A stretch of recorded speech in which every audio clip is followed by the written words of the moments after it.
សាទរខួប20ឆ្នាំនៃការដាក់បញ្ចូលល្ខោនស្រមោលស្បែកធំក្នុងបញ្ជីបេតិកភណ្ឌវប្បធម៌អរូបីនៃមនុស្សជាតិរបស់អង្គការ UNESCO 25 វិច្ឆិកា 2005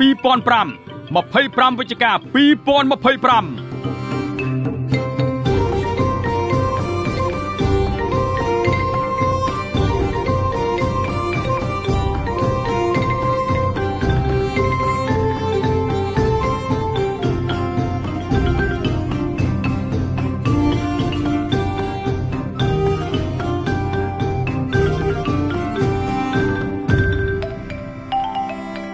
កិច្ចការពារបេតិកភណ្ឌវប្បធម៌ជាភារកិច្ចរបស់កូនខ្មែរគ្រប់រូប